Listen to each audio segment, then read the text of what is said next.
Good evening, everyone. I'd like to welcome everyone to the Children and Young People Scrutiny Commission this evening, whether you're here in person in the Council chamber, connecting virtually to this meeting or watching live online. I want to remind everyone present that this is a formal meeting of Hackney Council and all the constitutional requirements for council meetings apply. Can I remind everyone present this evening, whether you are in the chamber or connecting virtually, that this meeting is being held in public and is being broadcast live via the internet. The rights of the press and public to record and film this meeting apply, and everyone present should note that media representatives may be in attendance or viewing the live stream. Item 1. Apologies for absence. I've got apologies from Councillor Garcia and Councillor Sisarunga. Apologies for lateness from Councillor Troughton, and we have members also joining virtually this evening. Item 2, urgent items, order of business. There are no urgent items. Moving on to item 3, declarations of interest. Do members have declarations of interest? Councillor Sizer. Parents of a special needs child. Thanks, Councillor Sizer. Now moving on to our first substantive item for this evening, which is item 4, the Ofsted ILACS Inspection Action Plan. Children's Social Care Service in Hackney were inspected under Ofsted Inspecting Local Authority Children's Services, ILACS, you may hear it referred to throughout the meeting, framework from the 1st to the 12th of July 2024. Ofsted published the outcome of this inspection in the summary report on the 20th of August 2024, and we were pleased to record that the service was judged to be good. The local authority is required to submit an action plan that responds to the findings set out in the Ofsted inspection report, which must be submitted within 70 days of receipt. Whilst Ofsted may discuss and offer critical friend advice, it is the duty of the local authority to ensure that the action plan is fit for purpose. So this evening we're going to be looking through the action plan, which is included in the agenda pack this evening. And for this item we have Jackie Burke, the Group Director for Children and Education, Diane Benjamin, the Director of Children's Social Care, and Lisa Aldridge, the Head of Service for Safeguarding, Quality Assurance and Improvement. We have 45 minutes for this item. Can I ask Jackie and other officers if they would just like to highlight key issues from the inspection report and action plan for 5 minutes, and then we can go to Q&A, please. I think Deputy Mayor Bramble was going to come and introduce it. Thank you, Jackie. Thank you, Chair. So on the 24th of June, we were there was an announcement that we would be offsetting. I know it was very busy at that time because you know, it was in the throes of a general election being called. But what you have is 1 week off site and then 2 weeks on site, so a period of 3 weeks, which is a very intense and very thought and thorough process, but rightly so for the children that we look after in our care. Delighted to see that when Ofsted came that they saw a good service. So one of the things that I said to the inspector is, I know that when you go around you will see a good service because I know the service has made the improvements that we would all want to see, and that is what they saw. That isn't hubris or being bodacious, it's actually seeing the growth and strength of the service. They acknowledged a number of things, whether it was our anti-racist model, our STAR approach was the systemic trauma-informed practice. They talked about how our staff knew our children, they talked about our record keeping, they talked about scrutiny and the work that you do here. So it's important that I acknowledge scrutiny, so I'm not doing that to a charm offensive chair. It's, you know, it's in the report. So I think every part of the system and what we do is really important. They spoke about our leaders, Jackie and Diane in particular, where she held the service in that period of time, and myself of Dawn, visible leaders that were accountable and supported and can hold the service to account. They did say that Dawn and I were here for a long time, Chair, but I thought that's not hard when Dawn and I were both born here, I would like to say. Last thing I want to say is I want to thank the staff that have been incredible. You'll see a different service now, curious, open, willing to learn, and just children and family at the heart of what we are doing, and you can see that throughout. Thank you, Chair.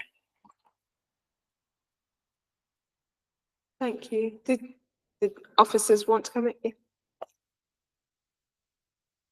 It's not working. Yes, just in addition to Councillor Bramble, I think the Ofsted inspection was, previously we were required improvements. So to get to this good, that absolutely Ofsted saw the tenacity of our workers. But I think that change in terms of understanding what our children need, I think Ofsted clearly saw that. Councillor Bramble was right. It was a 3-week inspection. They were on site for the 2 weeks. And I think what we did, we showed them we knew ourselves. We knew ourselves in terms of what they saw, what they said they would find. We told them that. I think in terms of morale for staff, it's absolutely improved morale, knowing that we've got this outcome. There's work to do, and of course we know that. But I think this action plan speaks to that. It speaks to the work that we've got to do and we want to do. But ultimately, for me, it's about the children of Hackney and knowing that they are now getting a good enough service. Thank you very much. I know that we've mentioned this before in a previous meeting, but just to thank you all for all of the work that's gone into this. We've been on a real journey with you through this. I think from the focus visit right through to where we did get requires improvement, and there's been a change in the officers that we have in front of us, but a changing of hands during that period. We've had a cyber attack, we've had COVID, we've had deepening complex social and financial context within the council, a really difficult context to be making meaningful improvements to services. So I just want to take this opportunity to thank you all, and also all of the people that we don't get to see as a scrutiny commission, who are the ones that are on the ground, doing that work, whether it's at a strategic level or directly working with the children and young people in the borough. So thank you all for your work. So now on to questions from the Commission. We're setting them out thematically. That might help us to get through things. So the first area that could we have questions on is governance and oversight, please. Councillor Vinnie Lubbock. Hi, thank you for this report and for all the work you've done so far. It's been really good, and really good to see Ofsted recognising that. My question was about the internal governance and oversight systems to make sure that the action plan really delivers the required improvements where we have those for children in social care. There are some items here which I think under consistency, response to care leavers, and just around how we gather the data and how we're making sure that we're doing that consistently and really reflecting back on it. So it'd be good to know if you feel like that's an extra layer that is having to go on top, or if that's already something that's kind of within the resources that are available, and to really action that. And I'm also interested in what's the role of the improving outcomes for children board. How does that relate to the role and function of the corporate parenting board? Thank you. Can I have one more question from Councillor Gordon, please? Thank you, Chair. Just to sort of add to that, could you tell us a little bit more really about your the effectiveness of local internal audit and quality assurance processes, and also how you use peer review processes from other local authorities to benchmark services and, sort of sense check the internal quality assurance processes? Thank you.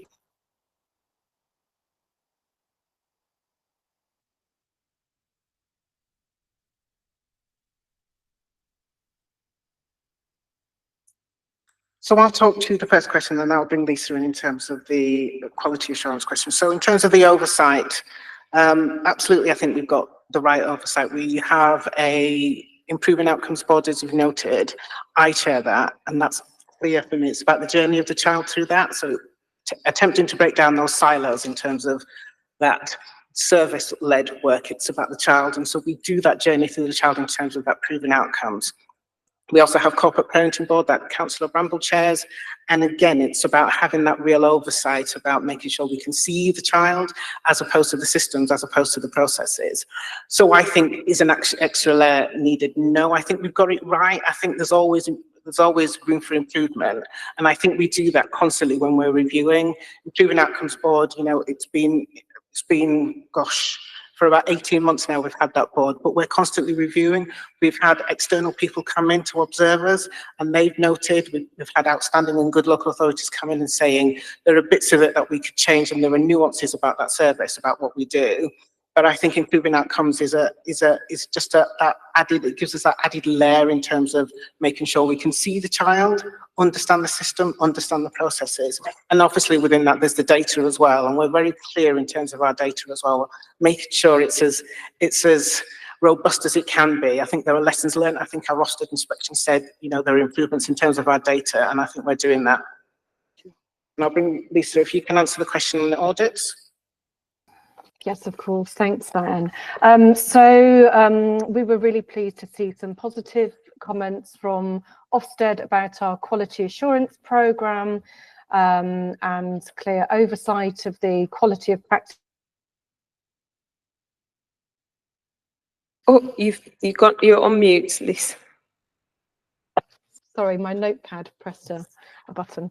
All of our data and the findings from our learning conversations, which is what we call our audit programme, all come to the Improving Outcomes for Children board for scrutiny and peer challenge across the services. Our learning conversations are called that because we recognise that the learning is generated through the conversation about the quality of practice rather than a tick box audit that's done separate from practitioners. So those findings have the scrutiny at the Improving Outcomes for Children board. We have whole service learning conversations as well as service specific deep dives into practice as well. We have taken up the opportunity for a number of different approaches to peer reviewing. So we've engaged through the London Improvement Alliance looking at, for example, peer reviewing how we grade our audits, our approach to grading. Our most recent one this year was on the LADO service and our approach to responding to allegations of harm against staff and volunteers, through which we had some very strong feedback as well. And through the London Improvement Alliance, they've now set up a quality insurance London-wide group. So we're stepping forward to be part of that group as well. I think the biggest changes that we've made since the previous inspection are closing the feedback loop. So actually measuring the impact of our audit programme, do a learning conversation and audit. So has it made a difference? We've closed that loop, and improving how we disseminate the learning from quality assurance to continually improve practice as well. I hope that answers the question. Councillor Binny Lubbock, so follow-up. Sorry, just a quick follow-up on the question there about data. So I really appreciate that that's all good work that's going on. I was just wondering, with the improvement board, and you're talking about breaking down silos, is there any key data that shows where those silos are getting broken down?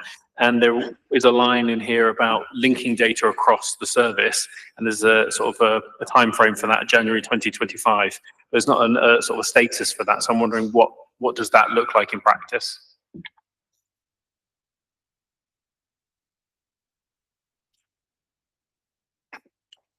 I think our data is sufficient enough. It's robust enough. I think where we get that data from, it's from, you know, we have a click sense system. And so for me, it's intelligent enough for us and sophisticated enough to kind of think about those silos and the work we need to do. I think our data could be better, absolutely. I think it's a work in progress.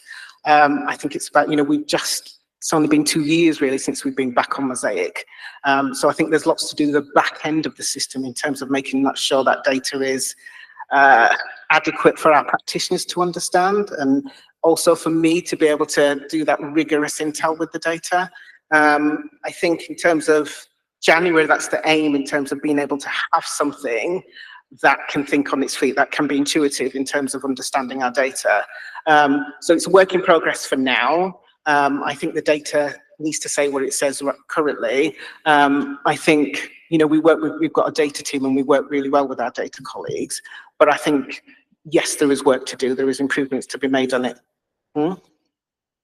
Oh, yes, we are on different systems as well. So hence, you know, they're not necessarily intelligent enough to kind of speak to each other, but it is about how we merge them together.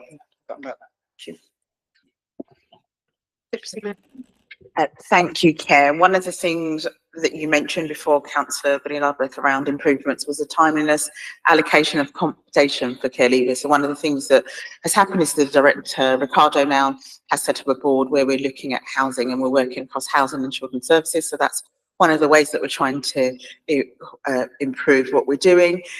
In terms of vigour and tracking data, so I set up an oversight board, and the focus of that was to oversee us going from requires improvements to good. That board has done that. So I've now, with a conversation at Jackie and then at the last board, have repurposed it, and we will now deal and look at this in our parenting board, which I chair. It will come to here as scrutiny. So we're seeing you part of that integral piece of work. I've invited Councillor Ete to now sit on corporate parenting so we have a strong political link across housing. And the last thing it will go to is what's the 3-to-1 in effect is the Mayor, myself, Deputy Nicholson, and the Chief Executive on a quarterly basis. All the group directors alongside Diane will come for a quarterly meeting, and we will look at and interrogate the data there, because I keep saying if they are our children and we hold them corporately, everybody in this position across the council needs to interrogate the data. So I hope that gives some reassurance, Chair. Thank you. So it's interesting that we've landed on this point because just was it Tuesday? We were at Health in Hackney Scrutiny Commission meeting, and actually again just talking about the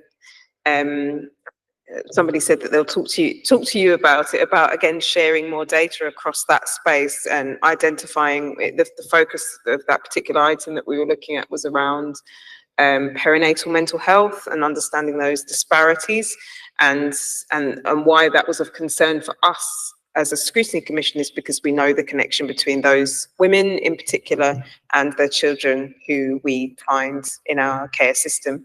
So I hope that once we're strengthening, it's an ongoing piece of work, I imagine, our data, that you know, I welcome the news of us trying to work more collaboratively across the different directorates, because clearly just from that meeting last week we can see where you know, sharing data on those families would be hugely valuable.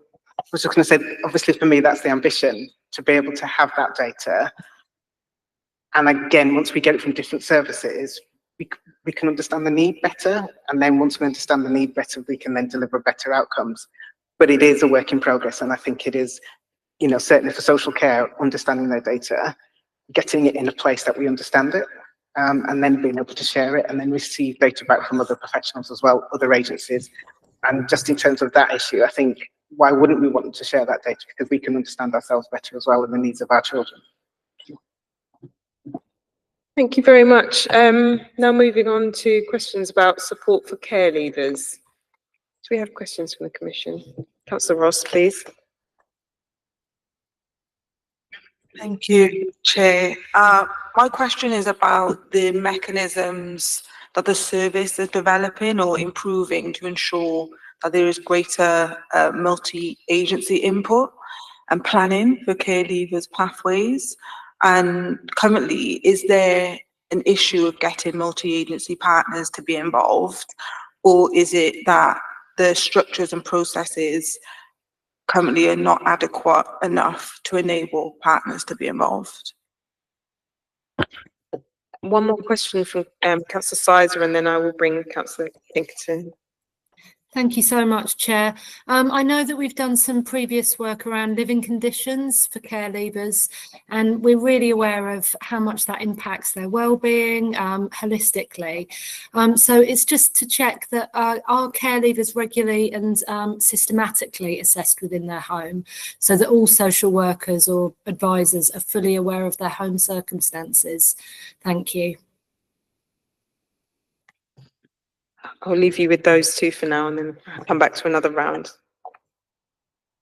So I think in relation to accommodation of our care leavers, I think in terms of allocation, it's absolutely something we're working on. I think we understand the problem and understand that it's in our gift in terms of that solution. We're working so much better corporately now. And I think that was a stumbling block for us in terms of our care leavers. But in terms of timely allocation of care leavers accommodation in Hackney, outside of Hackney, I think we're doing some really good work in that space. I think it's, for me, speaking to care leavers about what they need and what they want. So I think, we're doing some work with Ricardo in terms of, working more closely with the corporate centre in terms of that housing need and getting that follow through in terms of the type of accommodation that's needed and the quality, really the quality of that accommodation.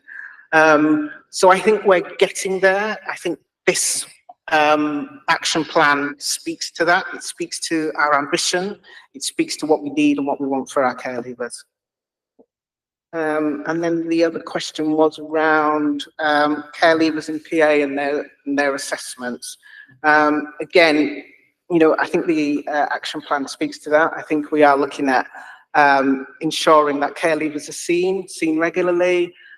PAs understand the needs of care leavers. One of the things Ofsted had said about us was making sure we know where our care leavers are living, and how we do that, how we're reaching out, how we're being creative in terms of reaching out to our care leavers.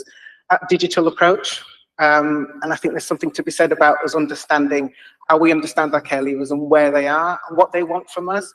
Ofsted liked our offer in terms of our offer on our website, but I think it does need more in terms of being able to be in different languages, etc. So again, I think our action plan is ambitious, but I do think it speaks to what care leavers are asking us for. You've got Councillor Pinkerton, then Councillor Gordon, please. Thank you all very much. So it's very positive and encouraging to see in the note about the quarterly programme of leaving care training for personal advisors that's been mentioned. So my question is, how is this going to be rolled out to all personal advisors? And is this training going to be obligatory? Thank you. Covering slightly similar ground, I think really a sort of big concern of this commission from previous work we've done really is about being reassured that all care leavers are getting consistent, accurate, up-to-date information about their housing options, at an appropriate time for them to make decisions. So I mean, that may be something we'll cover later as well, but I mean, that's a really big concern to us.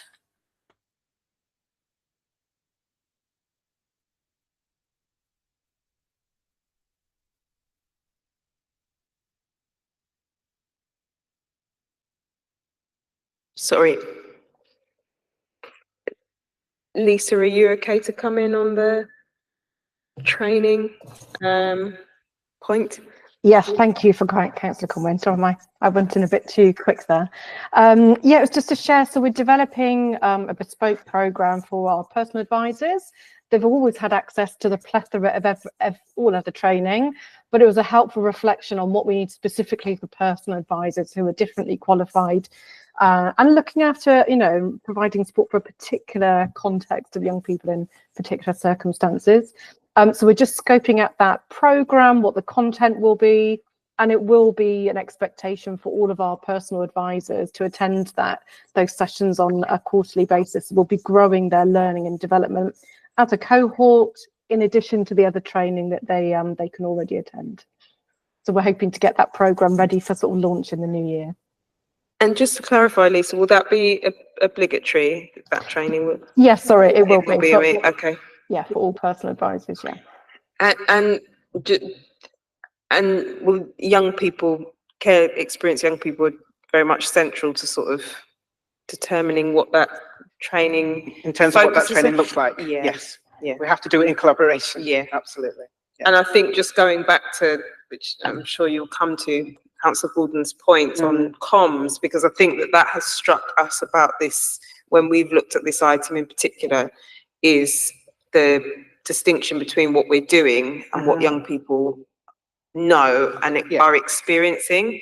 And I suppose it's it's the training is as much about ensuring that the personal advisors know what's available to the young people as it is that there is a very clear system of communicating things and having those assurances that the young people are aware, know how to access them, and have that consistency, because we know that for various different reasons that are outside of our control, often, you know, you might have more than one personal advisor for the whole time that you're in, that you're, you know, being supported by the services, and it's important for young people to have that continuity of service, you know, and support. Sorry, back to the other question. So it is about that consistency of messaging, and something we've been grappling with, something we know we need to get better at. We work with Greenhouse, we work with housing, we've got a digital text messaging service, but I think there is absolutely more in the space we can do. I think opening the Care Leavers Hub will be, again, another way of making sure we've got consistency of messaging. It will be a space for them. It will be a place where one hopes, you know, housing will be there, benefit advice will be there. So they will be getting those consistent messages. But I think you're right in terms of the PAs, and I think you're right, Councillor Gordon, in terms of the training. You know, once they understand what that means in terms of, you know, that consistency, they will get that. The system's only as good as the people that are using it. So it's about our care leavers and making sure that they know what the offer is, and that messaging is a two-way process. So I think there's lots of things we're doing in that space to increase consistency. It's not, I don't think there's a panacea and one size fits all. So I think there's different things we're trialing, and absolutely the training is one of them. I'm really, really looking forward to the Care Leavers Hub because it's something they've been asking for.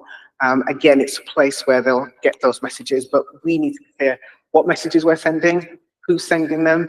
And you're right, I think, you know, unfortunately, could be several PAs within the care leavers lifespan. And so the messages need to be consistent from one PA, one care leaver to another. Thank you very much. Is that a follow-up? Okay. Thank you. I just wanted to come back to my question earlier, which I'm not sure was addressed fully on the multi-agency working, because also we've been talking about housing, which is obviously crucial for care leavers.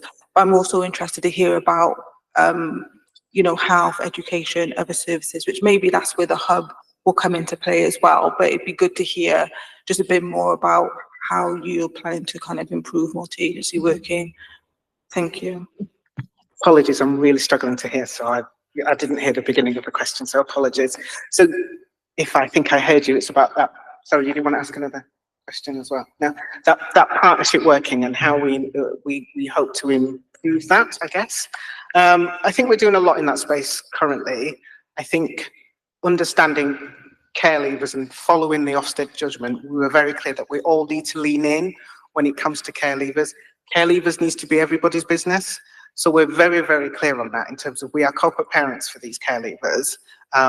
We can't be working in silos. We're very clear with our partner agencies. For me, it starts at the beginning of the system right through to the end of the system, but that's my system. And I think in terms of partners, we've got them on board. It's just we need to be consistent with what they do and how they do it. Language is so important as well, and how we talk about our care leavers. We're forever challenging because sometimes the language is not as it should and it's not as appropriate. So it's about how we do that in the health space, how we're clear what the offer is for our care leavers within that health space, navigating that forum, assisting them. Education is, you know, something they constantly talk about in terms of universities, schooling, etc. So we're doing it, we're all leaning in, and it's all about how we do that together. I think we've got a very clear strategy on how we do that. It's about, for me, delivering and thinking about those outcomes for our care leavers. Thank you very much. I think we'll be moving on to questions about children that go missing from care. I don't mind kicking us off with this one. Can officers set out the scale of children who go missing from care, the numbers, the frequency, and the age group? Are officers confident that there is now sufficient capacity to consistently undertake missing from care reviews? How many children's rights officers are there within children's social care services? Another question on this point is what analysis is undertaken of interviews or reports of children that go missing? Is this data being used, being effectively recorded and monitored to identify patterns or trends which may help identify unmet needs or safeguarding risks? Lisa, sorry. Sorry. I was just still trying to write some notes from everything you asked. So if I missed something, please remind me. I haven't brought all of the data with me, but in terms of this year, but I can say that between 2023 and 24, we had 256 children go missing, with a total of an alarming 1,408 missing episodes. 37% of those were looked after children who, and with the frequently missing children, that represents 76% of missing episodes. So in terms of our response to missing children, we have daily missing meetings with our colleagues from the police and ensure that our social workers and police colleagues are working closely around missing children. We do a weekly briefing for our senior leads around the children who are still missing at the end of the week, what their circumstances are, what the strategies we're taking together as a partnership to locate them. And until Ofsted, we had 2.6 children's rights officers who undertake independent return home interviews and also provide advocacy for children as well.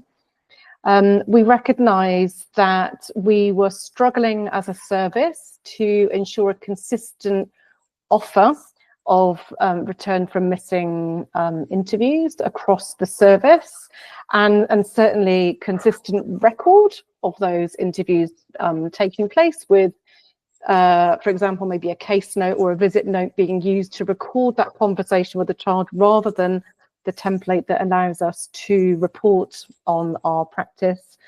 So since Ofsted, we've appointed 2 additional children's rights officers. So from here on, the children's rights officers will contact all children upon return from missing, rather than this solely being the role of the social worker.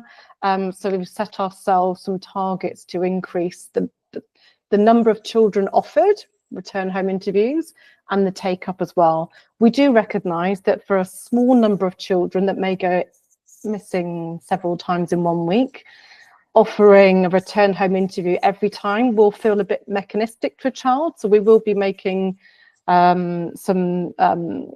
thinking with children and carers, how do we approach those conversations with children, and also reframing our language. I mean, the official language is return home interview, but the offer of an interview for a child isn't very child friendly. So we're looking at how do we change the language to really be much more child focused and engaging as well.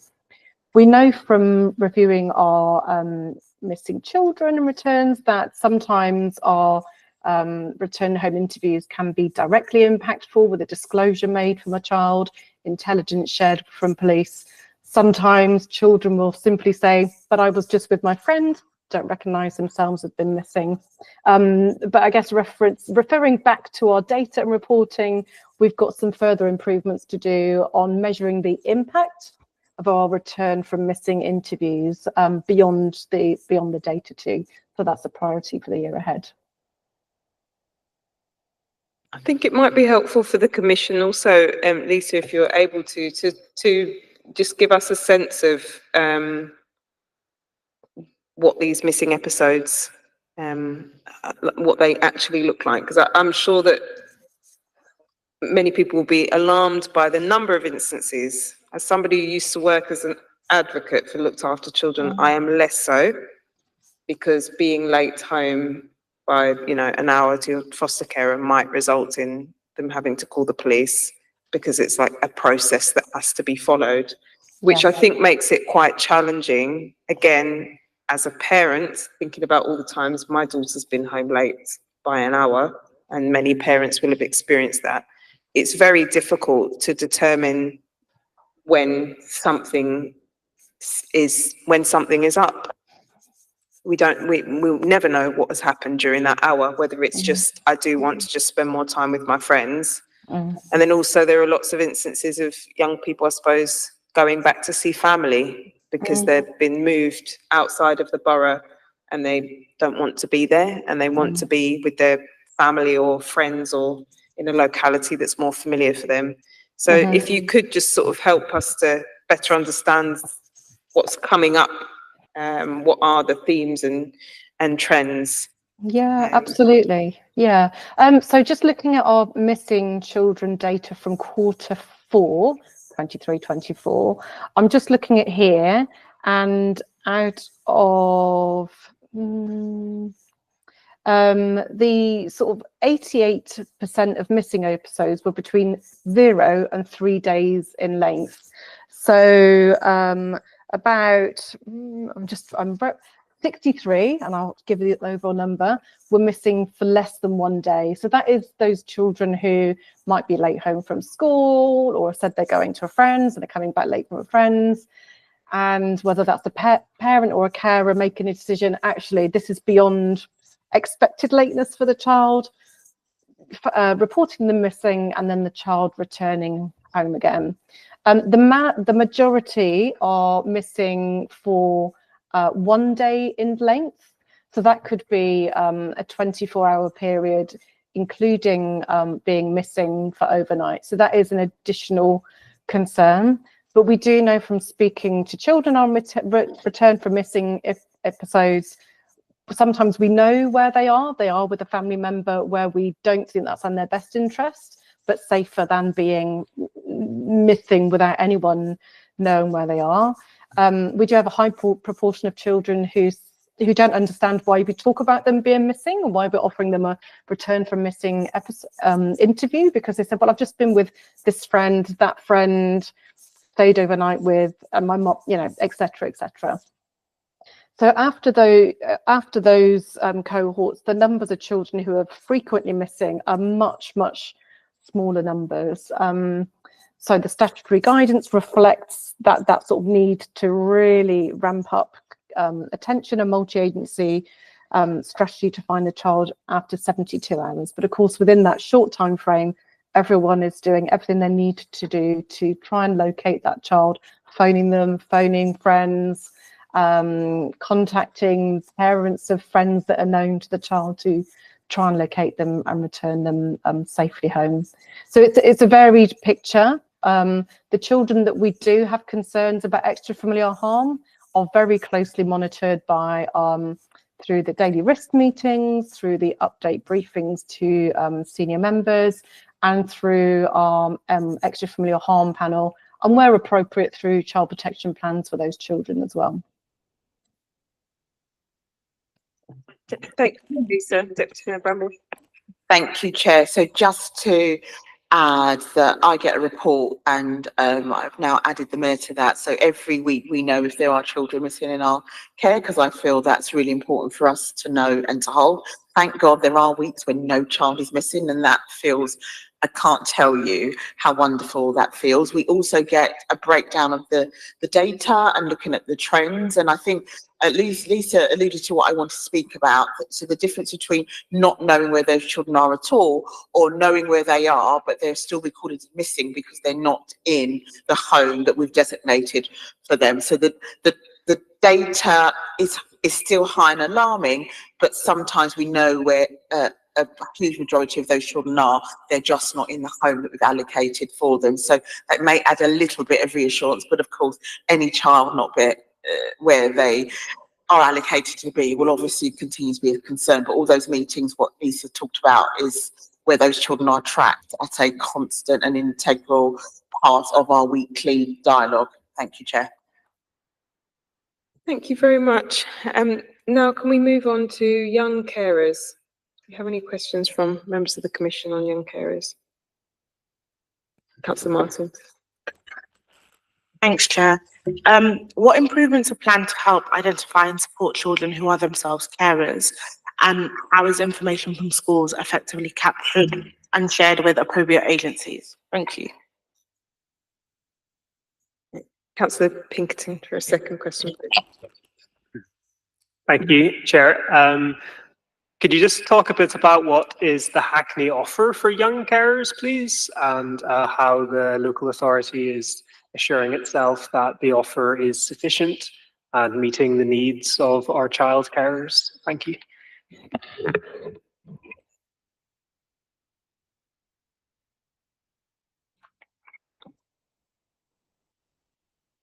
So on reflection, you talked about our schools telling us about young carers.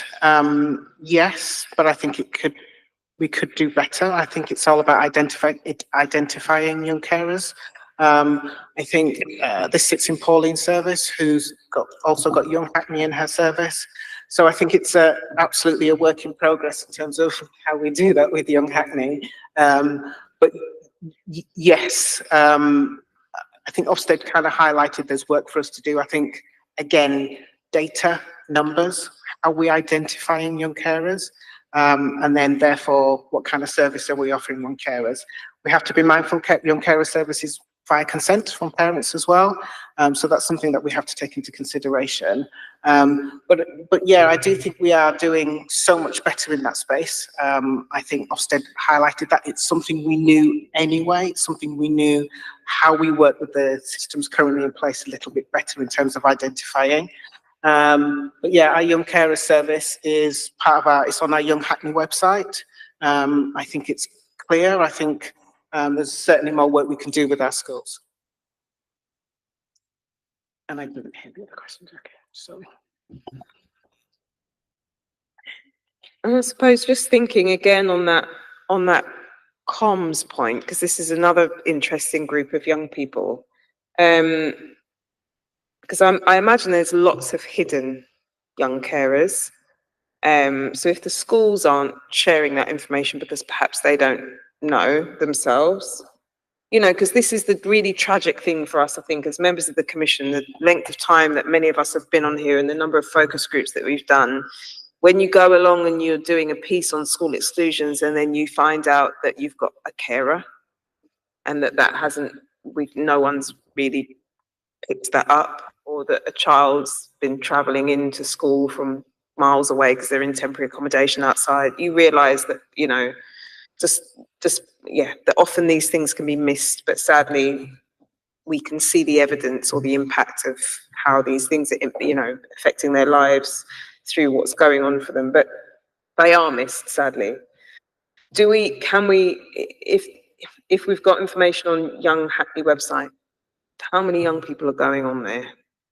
Is there more that we can do to meet young people in the spaces that they currently are? And you know, especially if they're carers, that probably wouldn't even be hubs or centres because they have to be at home. So how do we meet them where they are? Which I'm presuming like social media and Councillor Martins and then Deputy Mayor Bramble, please.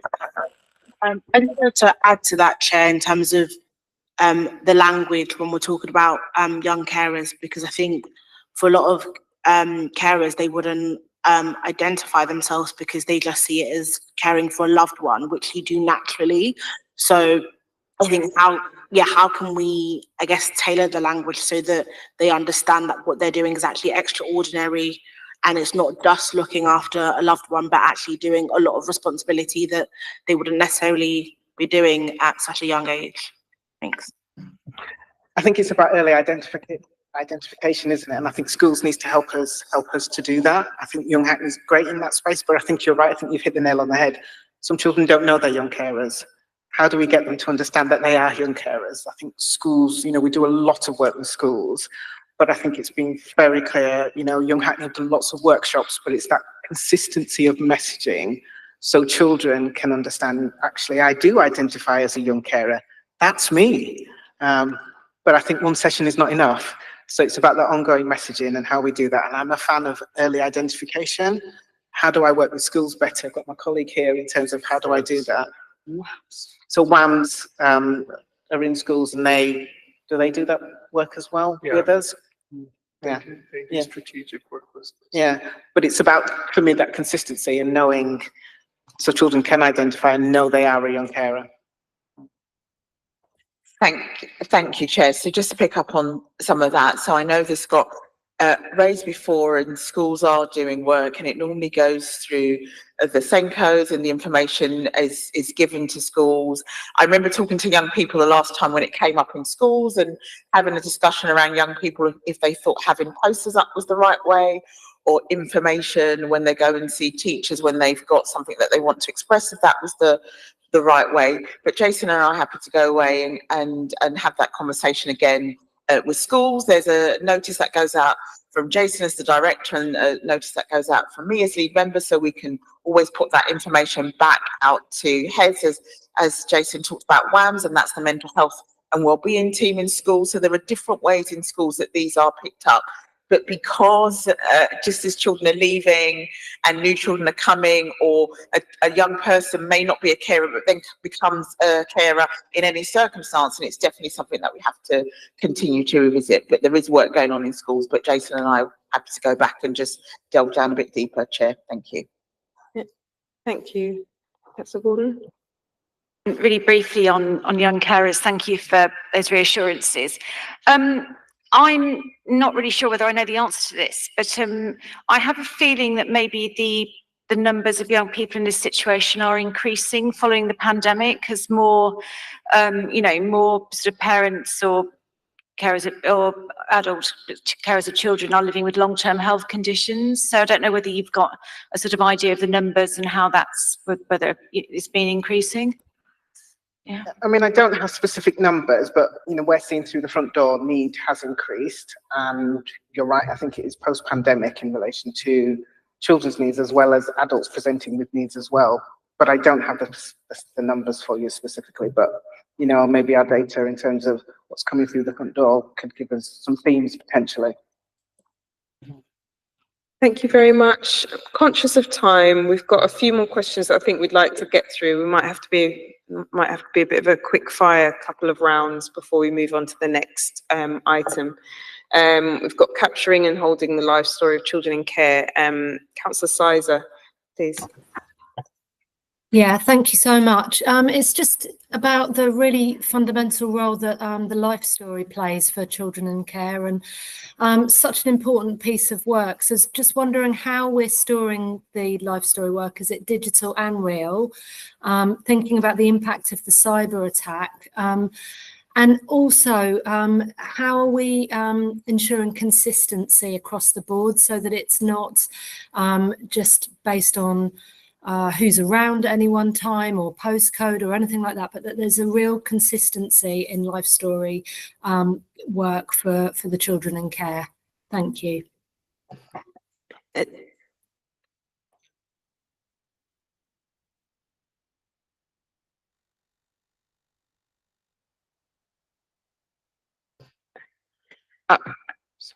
Okay, I'll let you have that one, and then I'll give you another one if that's okay. Yeah.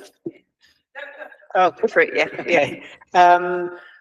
So how did the cyber attack affect our life story work? It was really detrimental in terms of not being able to hold the data for our children. I think we really struggled in terms of understanding what our systems were telling us, what was on there.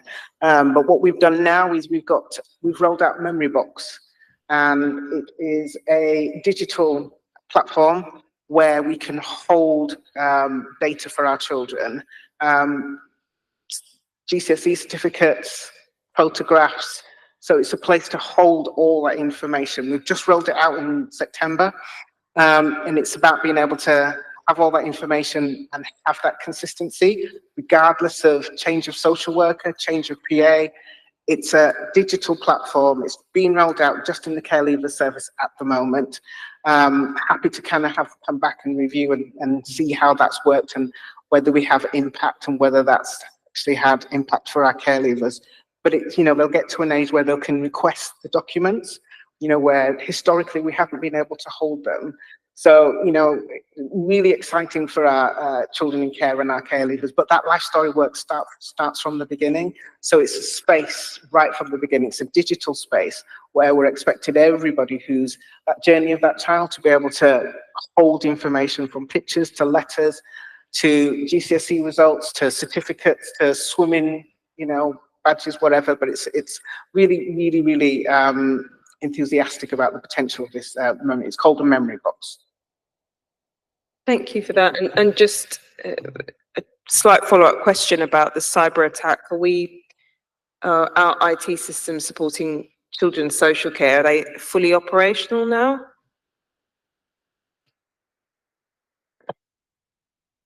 So as you know, the number of our documents that were held on the document section were scrambled. So we are still systematically, there's a team still systematically working through documents and recovering information. You'll also be aware that there has been a delay in subject access requests for some of our former looked after children because we haven't got the information and we're still trying to find it. But the team, so we've still got a team in place who's still recovering that information. And for some children, it's more patchy than others. But we are, as I say, we're not giving up on it. We're still working on it, and it's been painstaking. It's been like a, big jigsaw puzzle with the pieces just all chucked up in the air. But we're not giving up on that. But we are getting better. Yeah. We have made progress. We have made significant progress Yeah. with the subject access request. So the numbers have gone down significantly, and we've got a very strong relationship with the corporate team that does that, and we've got a strong tracking system as well, and prioritization too. What a challenge for you all, and just I think just to see that we're still grappling with it now is just goes to show the scale, I think, which for members of the public and even also I think for us as members of this commission, we've not had to confront, we've not seen the impact of, perhaps but we can see from just how much work that is still ongoing, that just how much damage was done and how difficult it's been to repair.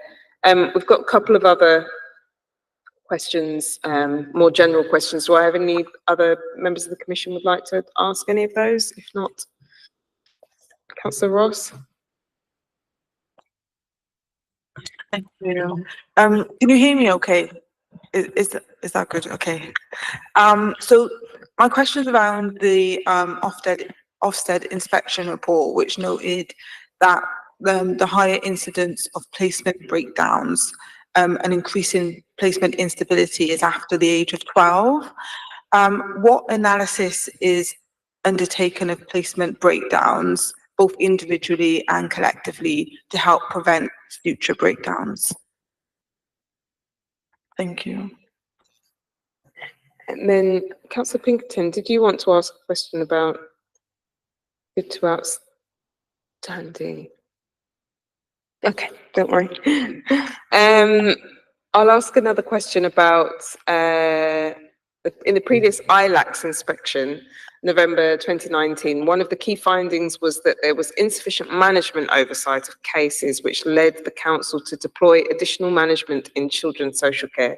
The Commission notes plans agreed by Cabinet to reduce layering of managerial staff within children's social care. Are officers confident that the current managerial arrangements, configurations have the correct balance and ensure sufficient oversight of children's social care cases?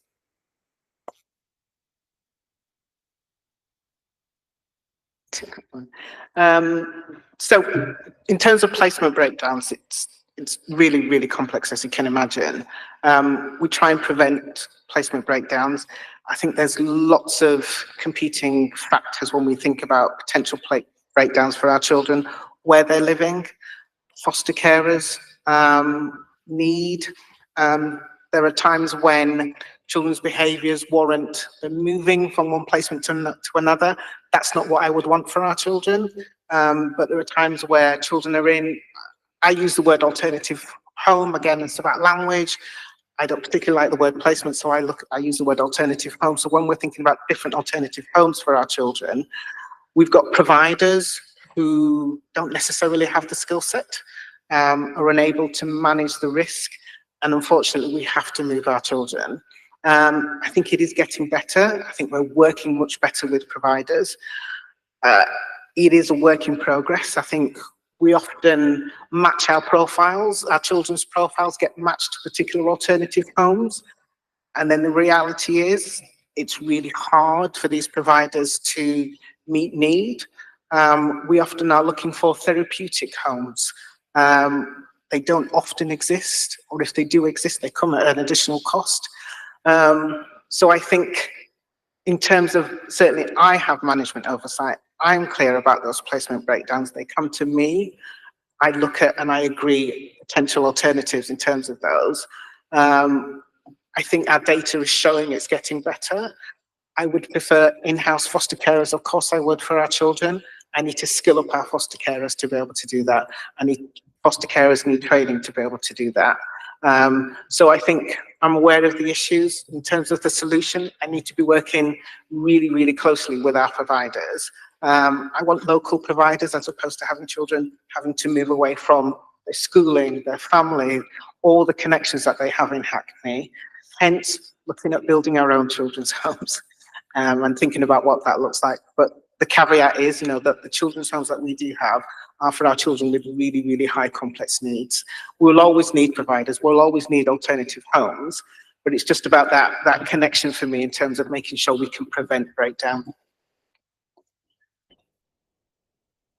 And what we also know is that the older children are when they come into our care, the less impact on their outcomes being looked after by the local authority has. So Diane and her team are constantly looking at the information. They're doing a big piece of work at the moment, looking at the age of when children are coming into local authority accommodation, what their outcomes are, how many placement changes, so we can look at putting support further upstream so that we're not bringing children into our care unnecessarily.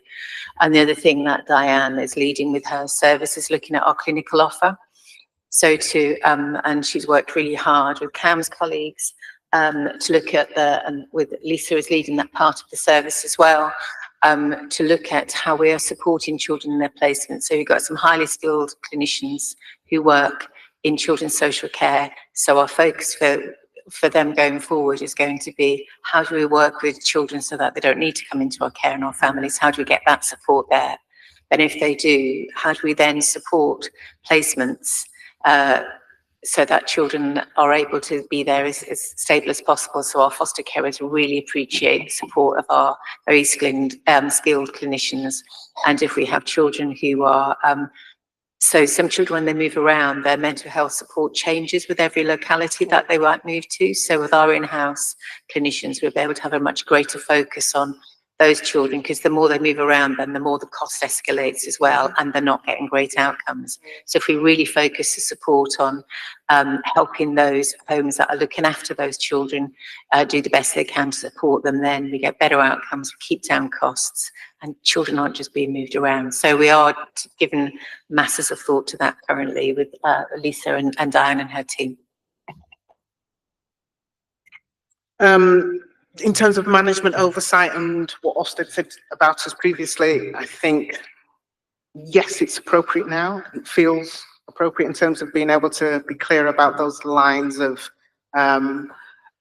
management. I think we had the LGA, we had a peer review also telling us the same thing in terms of we need to streamline our management processes.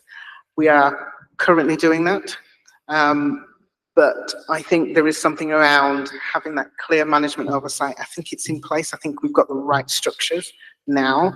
The proof will be in the pudding in terms of looking at making sure the data is on the system, making sure our outcomes for our children are good. Our audits are telling us that, the children are receiving the right service at the right time. They're on the right plan at the right time. But I think it's constantly about knowing ourselves, constantly about reviewing ourselves. And I think, certainly it feels since we've come in the last 3.5 years, we're doing that constantly. We're having that professional curiosity about our services and understanding what's working and what isn't working for children.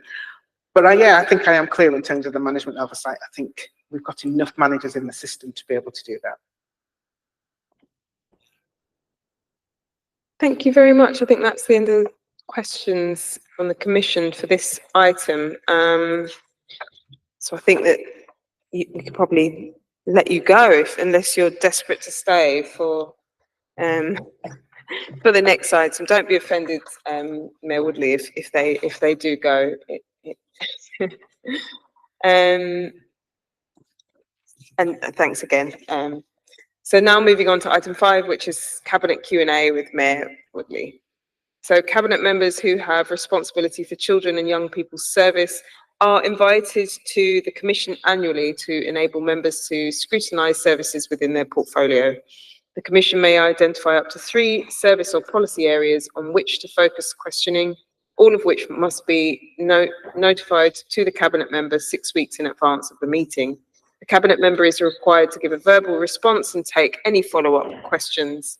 Mayor Woodley is the Cabinet lead for a number of children and young people's services. These are listed at page 19 of the main agenda pack. The 3 areas which the Commission have chosen to focus on are commissioning of independent and non-maintained SEND provision, rollout of the free childcare entitlement, and graduated response in schools. The full detail of submitted questions is contained in the report pack at pages 19 and 20. Can I suggest that we take these one at a time?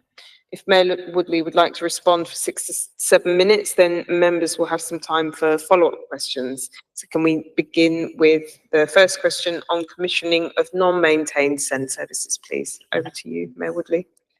Thank you, Chair. I'll sort of whistle stop through because I think each of your questions have like sub-questions as well. So your first one was around how many children with SEND are supported in independent non-maintained settings. And I might just do a little bit of scene setting. So I'm sure you've heard, all of you by now, a lot from schools and the council about how we've seen a growth in the need for specialist support in Hackney, with a number of residents within the HCP rising from 3,243 in 2023 to 3,473 in 2024.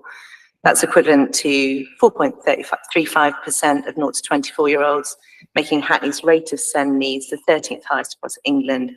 And this doesn't capture all the wider needs in terms of SEND support and the added anxiety, mental health challenges and so on that we've seen since the pandemic, which there's no doubt is putting a strain on the system.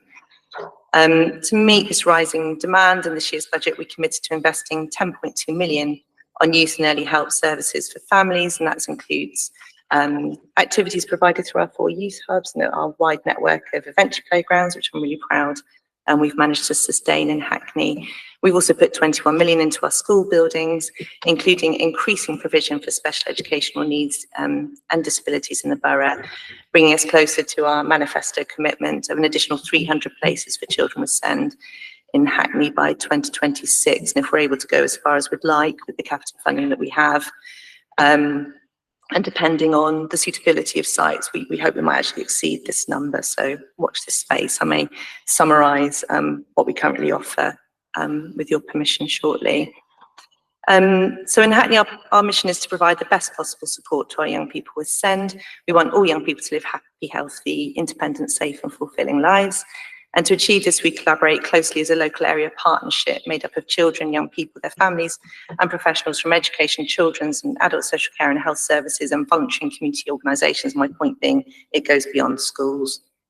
It is in our interest to keep children close to home where possible, but there are, of course, always going to be in Hackney a number of families who will prefer independent settings, for example, faith settings, our Haredi community, for example.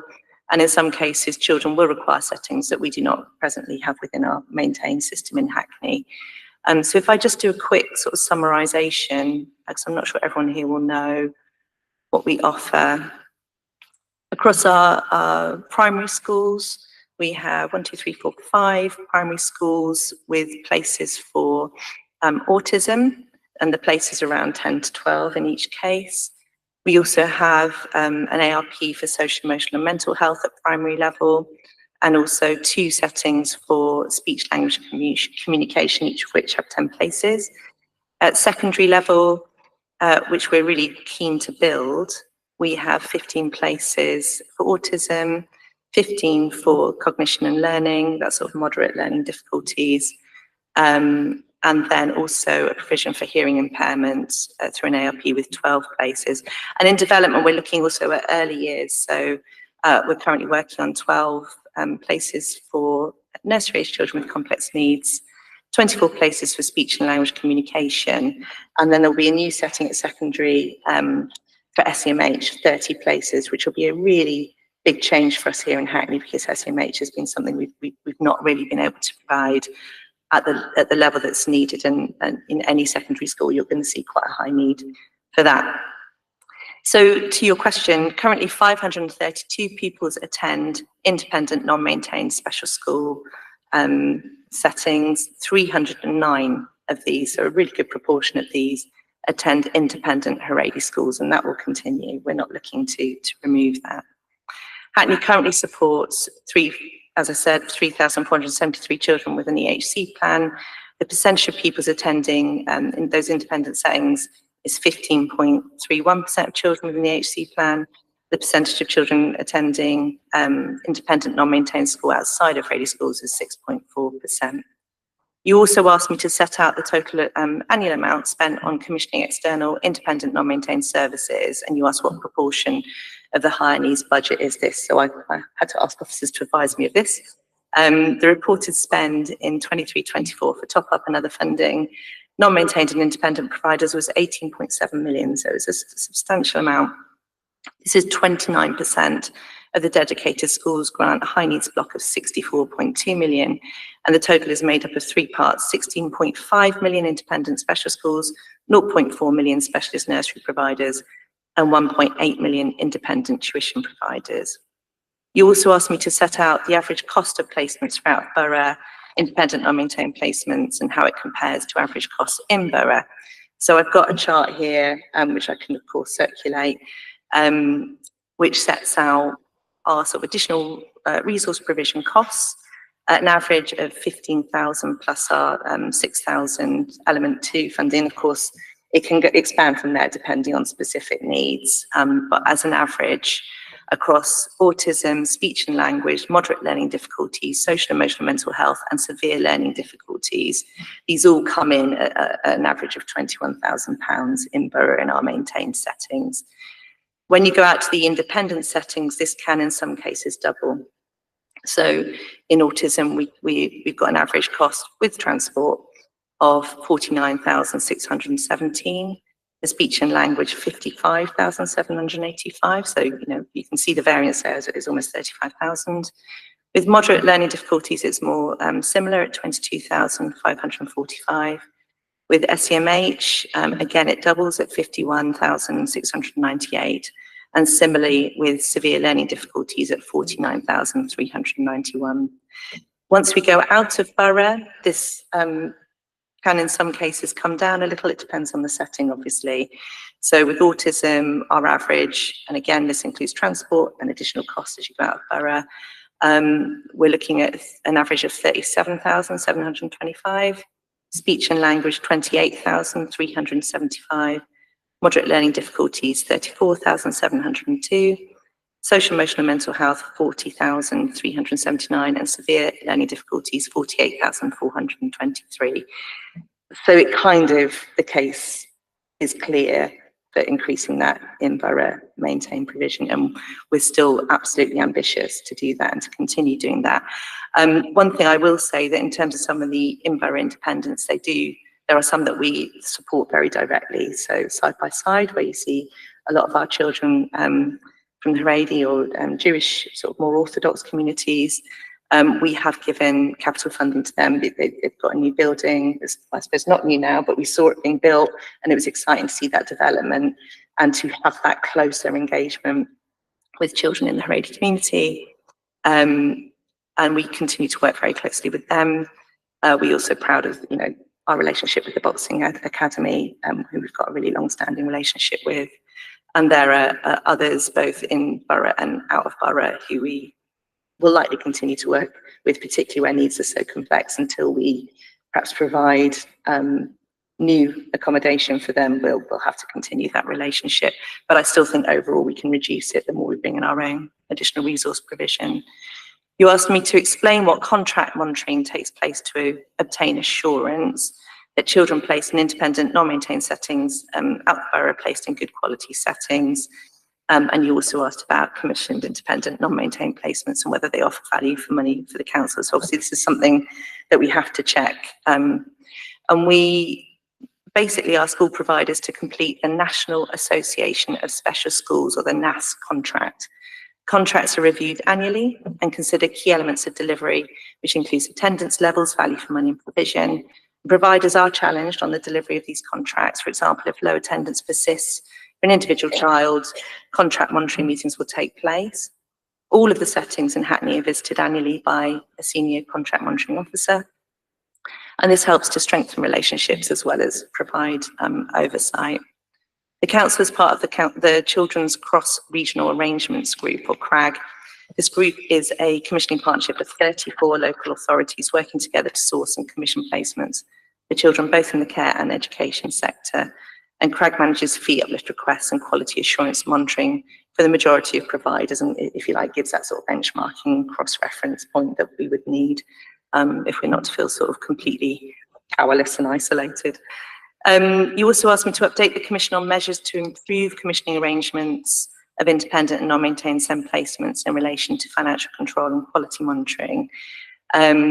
Essentially, it's as above, as I've just set out. But in addition, the council has undertaken key quality assurance visits to the main providers in Hackney, and this has resulted in improving financial oversight and stronger commissioning of providers. And Hackney SEND services have also developed a team around the school approach to work with those independent settings. This is basically key professionals holding termly meetings with providers so the council has a better idea of what's going on with our children and young people in those settings. And I think the last one was what strategic opportunities are there for increasing in-borough SEND provision from prospective national policy developments emerging from the new government and from local developments such as vacant properties within the council's assets. So for item 1, you can imagine we're lobbying and making the case, but we're awaiting announcements from the new government on whether the SEND and alternative provision improvement plan will be implemented in its current form, and watching budget decisions coming forward very closely indeed. And then in terms of local developments, clearly vacant properties provide a really good opportunity to build local provision. An example of this is the intention to develop what was the old Daniel House building in Stoke Newington into that additional resource provision for children and young people with SMH that I was referring to earlier as a real landmark moment, I think, for us if we can get that off the ground. We do hope if we can use our assets, we've got empty buildings and potentially can look at the Hackney education estate as well because of the closures and amalgamations that we're all having to deal with at the moment, as painful as it is.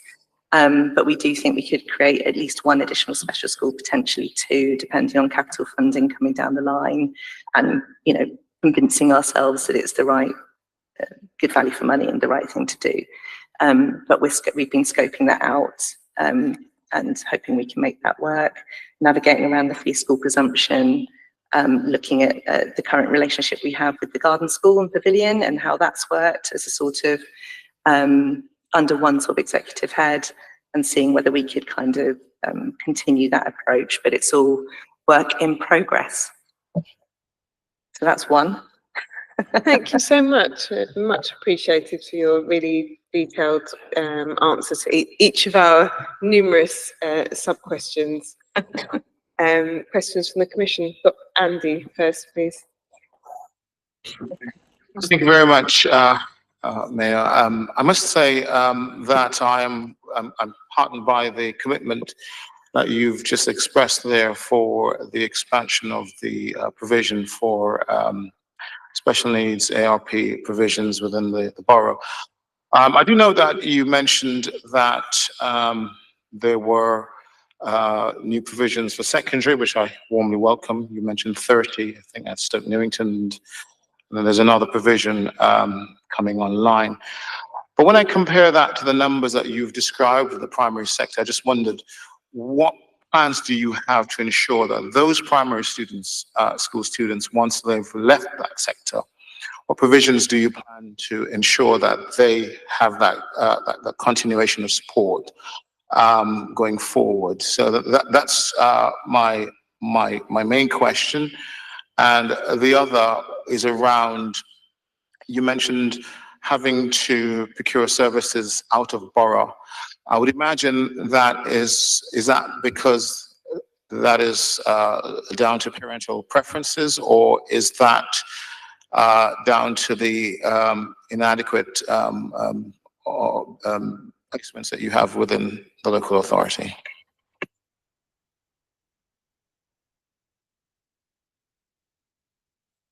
On that last one, both. I think, there is family choice, and we can make our recommendations and offer places. Sometimes we can't offer places because they're full, and we have to look at alternatives. Sometimes the family would prefer to opt out, and then there's a negotiation, I guess, around the costs that are involved, because we would obviously want to get best value for money. Your question about continuity from primary, I mean, in many cases, certainly not all, but in many cases with early help and early intervention support at primary level, we would hope that ongoing into secondary, they might be able to stay within mainstream education, particularly if the graduated response, which I know I'm coming on to, and a more inclusive, Dr.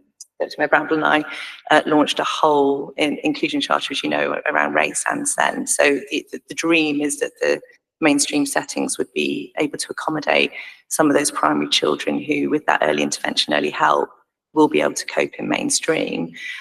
Certainly in some of the ARPs, you would hope some of the children come out and use ARP for periods, perhaps particular subjects, or periods where they just need that more sort of nurturing, quiet environment, and then reintegrate with mainstream. So there's that fluidity that we have to manage when there's a pressure on places, and that's no easy task.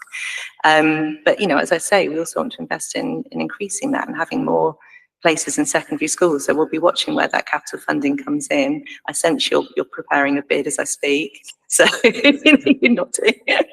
And that can only be to the good, because it's been quite exciting for us seeing some of the developments taking place in secondary settings. Thank you very much. Any other questions from the Commission? So we've got Councillor Sizer and then Councillor Gordon, please. Yeah, thank you so much, and it's really encouraging to hear about all the work that's happening. Just wanting to hear a little bit more about the role of parents, carers and children themselves in this work, how their voices are being listened to and used. Then Councillor Gordon, please. Yeah, I was actually going to ask something like that, so but I'll just ask a different question. So, again, it's really good to hear about all this work, and it has to be a better offer for most children who aren't able to remain in mainstream settings to be sort of educated nearer to home and within their own communities. So I really hope we can do as much as possible in this space. Just really wondering if any of the vacated sites from phase 1 of the school closure programme offer any additional opportunity for more extended specialist SEND provision in the borough. Thank you. So parents and children together take place in the sort of the annual review process, where we're looking at placements and where they might go. My end of it is often where that hasn't worked out. So I feel like I've got a very biased position, because you and your admissions team will obviously have done a bit of a matchmaking service and placed many children where they want to be. I tend to meet the children who have not got into their desired setting, the one that's maybe closest to their home, or that a parent feels most meets their needs. And that's why I feel so driven to increase those places, because there's nothing more devastating than a parent with their child knowing that they can't get the placement that they've been most looking for. I think in terms of, sorry, you were asking about the school estate? School estates, yes. Yeah, so there's a school that in the last round that we think would be ideal as a setting, but because it's still sort of early days, there's been some scope in terms of design and position. I'm not sure if I can name it. No, so I think we indicated it as we went out with the cabinet report for this new round, that with the previous round that we were looking at temporary accommodation, looking at special school site and looking at other education service uses. But until we've developed that and feel a bit more confident about what's possible, Jackie's nodding vigorously to my right, I probably can't sort of name names, sorry about that, but as soon as I can, I will. Thank you very much. I'm sure many of us feel similarly how sort of encouraging it is to hear that there is scope for us to increase capacity internally. I think, you know, the figures, whilst I appreciate that point about parental choice and that irrespective of what you have on offer in borough, you may always have parents who choose to go elsewhere. But I think given what we know about the quality of many of our SEND provision in borough, and the eye-watering amounts of money that are being spent on sending children to placements outside of the borough, which often sadly don't have as good a reputation as our schools in borough, and not to mention the transport costs on top of it. I think many of us would like to see us get to a point where 29% of our higher needs budget isn't being spent on services that we don't run ourselves and have that sort of trust and, you know, confidence in. I have a couple of questions before I think we can probably move on. So will SEND commissioning be part of the overall review of children's services commissioning review? What is the expected timetable for the completion of this review and new systems established? And how does the SEND service review the outcomes for independent and non-maintained services that it commissions? How does it utilise the views of children and parents in assessing outcomes? So how does SEND service review the outcomes for the independent and non-maintained services that it commissions, and how does it utilise the views of children and parents in assessing outcomes?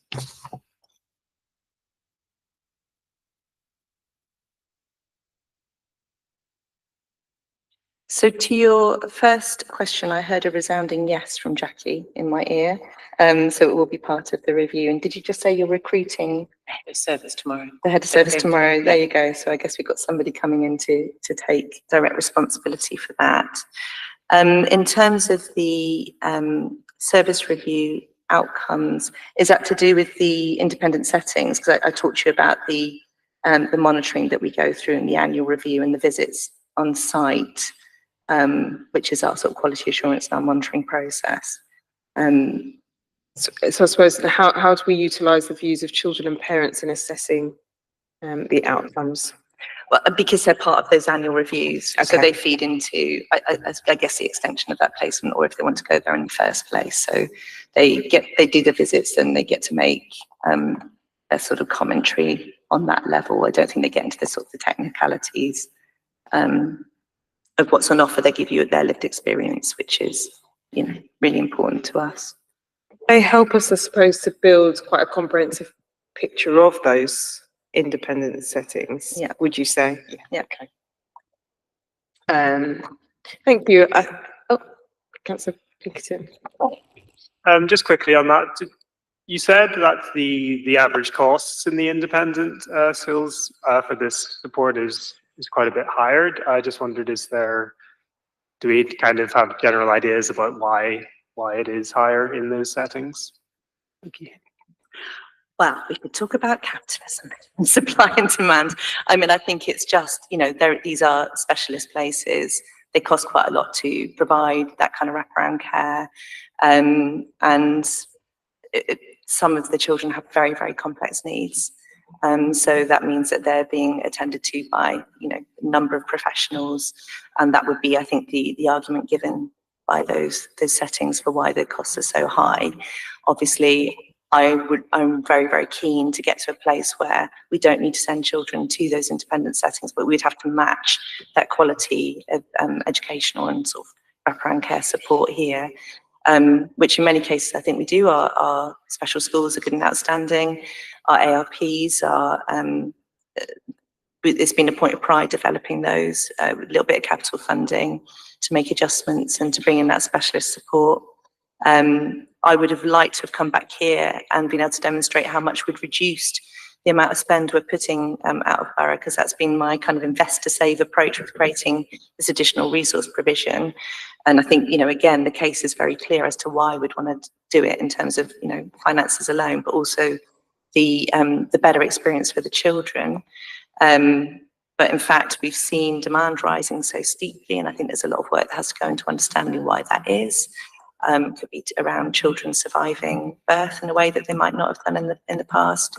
Our improvements in terms of diagnosis and understanding what children need, and feeling that children are being picked up in our early years settings as and perhaps less culturally resistant to recognizing my child might be autistic, or I might need that little bit of extra help. It'd be interesting for us to see if that will level out, or whether it will continue to rise, which I think will, given that we've got 90 million deficit in SEND costs at the council at the moment, we need to kind of come up with a good game plan. Thank you very much. Now moving on to the second question, please. I'm conscious of time. We're going to have to move through the next two questions a bit more quickly, but thankfully there are fewer sub-questions with these questions. So hopefully that will be a bit easier for us to achieve. So over to you, Mayor Woodley. Okay, sorry, this is the rollout of free childcare entitlements in Hackney. So you asked me to update on uptake. So our scene setting will be quicker this time. I think most people know in March 23, the former government announced a plan to phase in additional free hours, and this commenced in April 2024, when all working parents of 2-year-olds were able to access 15 so-called free hours per week. And I'm saying so-called free hours because one of the big frustrations for the sector in previous years has been that whilst the government funds free hours for parents, if the funding that goes into the settings that's providing those free hours doesn't match the cost of delivering them, you see our settings really under pressure, under huge financial pressure. And so there's been a tension in the system, I think it's fair to say. However, as part of the plan to phase in additional free hours, there was also an increase in the funds that would follow, which has made it a more tenable prospect. As of September in April 2024, all working parents of 2-year-olds were able to access 15 free hours per week. As of September, just last month, this was expanded so that all working parents of children aged 9 months up to 3-year-olds can access 15 hours per week. We could argue over whether it's right that it's limited to working parents, but I'll save that for another day. And next year, from September 25, all working parents of children aged 9 months up to 3 years old will be able to access 30 years free childcare per week.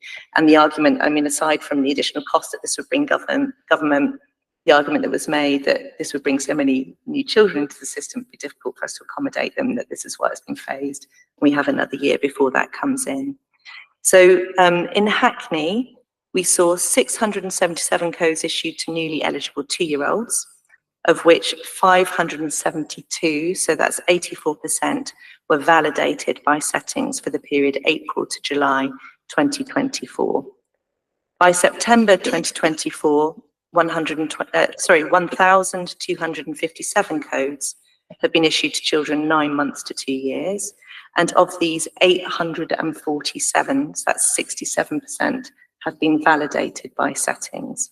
The validation rate suggests that whilst children may be eligible for 15 hours childcare, parents may not be ready to take up provision, possibly due to not yet returning to work for maternity leave, or maybe supported by family rather than formal childcare. And this chimes, I guess, with my experience a couple of years ago of us doing a big campaign to try and attract more 2-year-olds into our settings. And, some families simply don't feel ready for their children to go in. But of course, the sooner we can bring children in, the sooner we can start that early intervention work that when I put my SEND hat on, I'm very keen that we get going. And also when you think of some of the pressures that have been faced by families in Hackney in recent years, if you look at the pandemic and cost of living crisis and so on, to have that peer support network is so important around stay and play and other areas of offer that, that drive continues.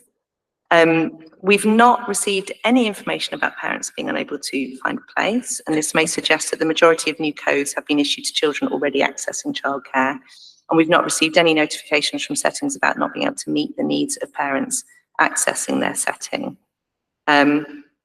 You also asked them to provide details of any consultation or engagement with local childcare providers. on the challenges that they have or will face in delivering the extended free childcare offer. So engagement with local providers on the challenges delivering childcare are captured in the Commission into Affordable Childcare Report, which I know you've all reviewed and gave your feedback on. So I'm assuming you're all familiar with that, and that was in November 23.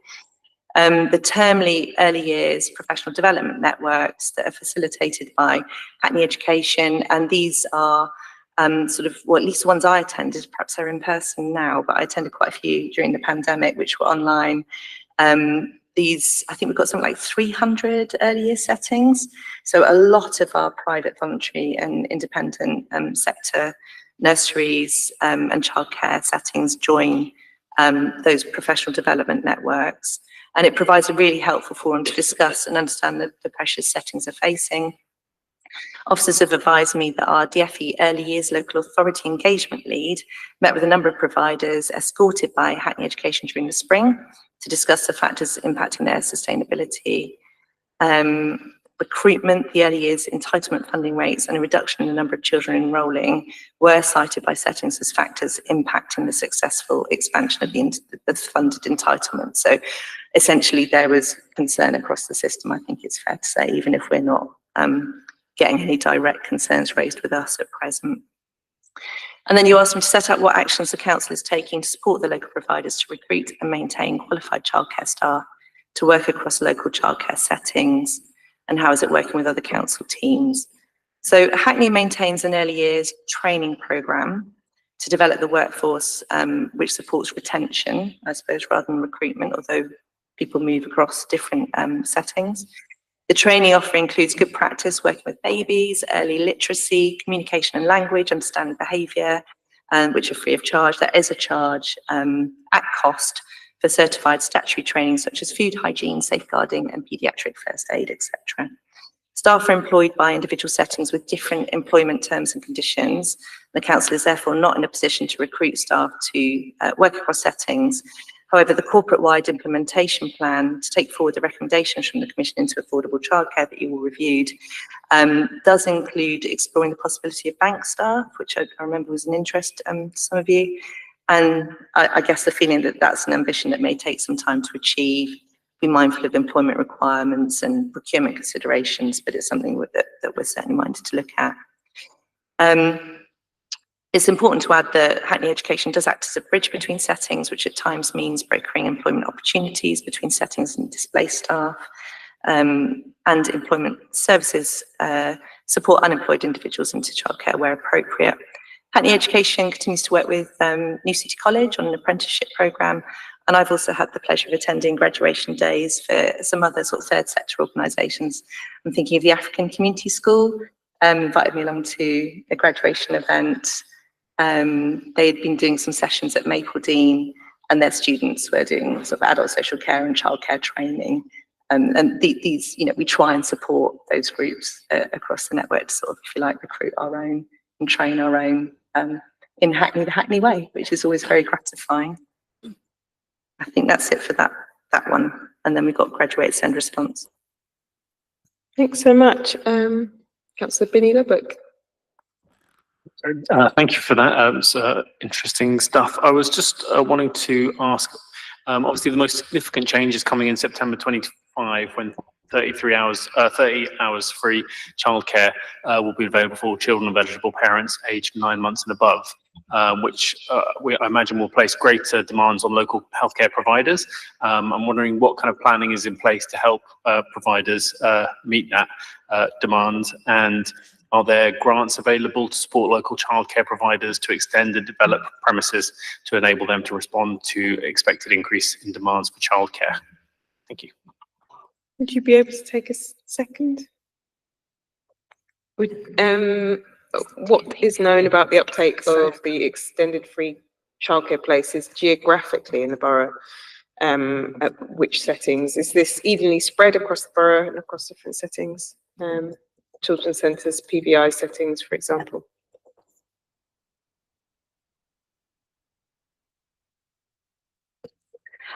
So Councillor Binny Lubbock, partly for the reasons that I described in terms of the drive we had to do to try and bring 2-year-olds in, I've got to say we're not hugely concerned about the increase next year. We do have surplus across our settings. If anything, as you know, with the falling rolls, that's a real concern for us. There is, I think you've probably heard at previous scrutiny sessions, Donna Thomas talking about concern perhaps in our Haredi communities and whether we could meet the need there. I mean, certainly when I think of Lubavitch Children's Centre, it's already hard to, that's, you know, an oversubscribed.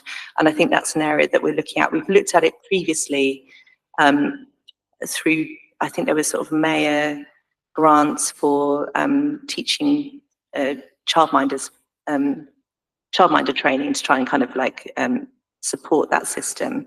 There's also been a sort of a national drive from government, the former government, with pilot schemes placed across the country, but we're not one of them. Islington has done one, so we'll be looking at that with interest, and it was got sort of £1,000 bonuses to get people to recruit into the system. Very irritating when other boroughs get it and we don't, but you know, them's the breaks, I guess. So I think in terms of planning, we're always monitoring sort of surplus places, but yeah, we're not hugely concerned at this stage. If anything, we'll be looking to sort of promote the offer to try and get more children in. Sorry, you asked about extended free childcare across settings geographically. I think I described that sort of network of almost 300 settings across PVI. So again, we liaise with all of them around their sort of surplus places, and they will all benefit from this free entitlement funding. There's no pick and choose, they've got access to it. Okay. Do we have any other questions from the Commission? Councillor Ross?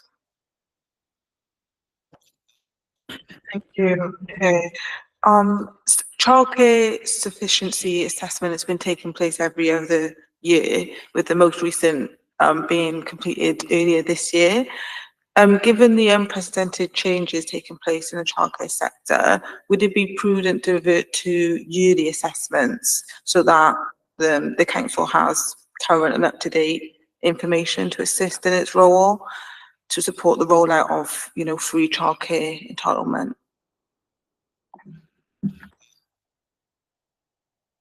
Sorry, did you say should we go to annual assessments? Because I think we do it annually.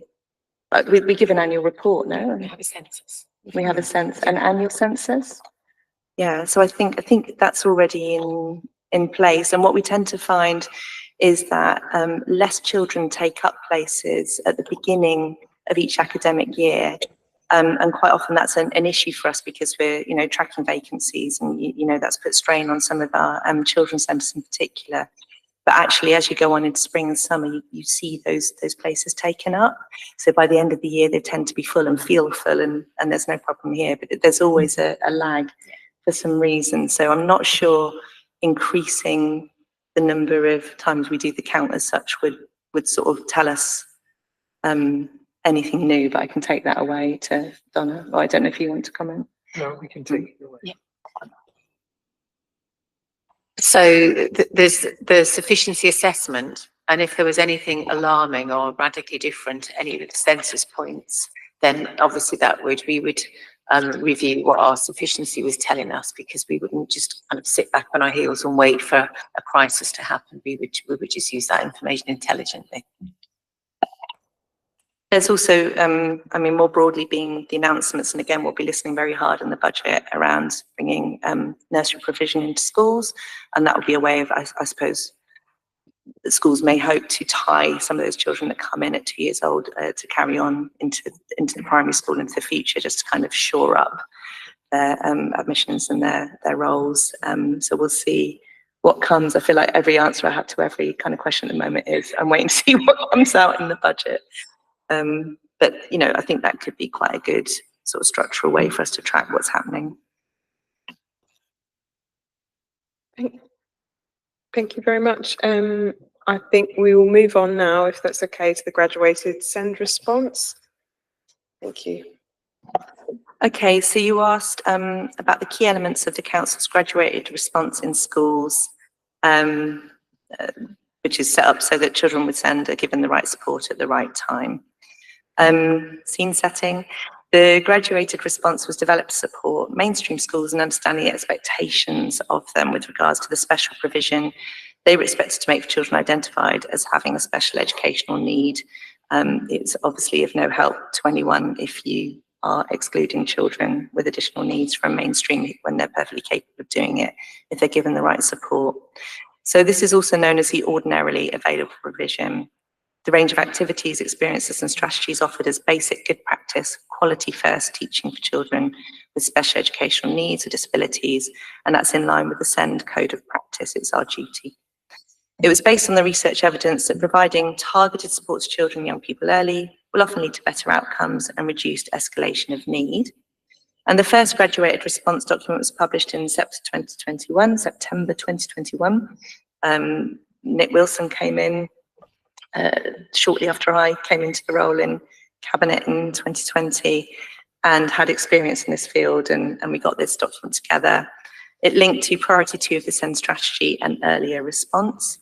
And when consulting with stakeholders and developing the SEND strategy, families told us they wanted to see more support and intervention offered before education, health and care planning had begun, basically because of the turnaround times, the waits and the difficulty of even getting into that process. Each mainstream school receives funding through their SEND budgets, which should be used towards the costs of fulfilling their duty to use their best endeavours to secure special educational provision for their pupils with SEND. The development of the workforce is a key part of the graduated response. The integrated SEND team changed the offer regarding educational psychology and specialist teachers in 2022. You probably were aware that there was a terrible shortage of educational psychologists across the country. So again, we tried to do it our own way, teach people perhaps who were not as experienced as you'd want, but to train them up ourselves once they're qualified, and to improve our offer. The previous offer was based on schools contracting services individually, so EPs separately to specialist teachers. And this has now changed, so schools purchase a combined offer and receive support from both professional services, which my understanding is appreciated and is an improvement. This means that professionals from different specialisms are working together around a specific school or setting. The amount of support provided is based on the school's notional SEND budget and ranges dependent on the individual needs of the school or setting. Bespoke training is also offered to schools based on their individual needs together with central training.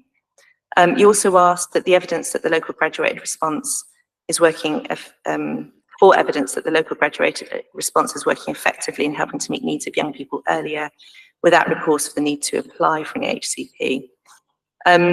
So I think it's fair to say that the original graduate response that we published in 21 did not achieve all the hoped for change that we wanted to see.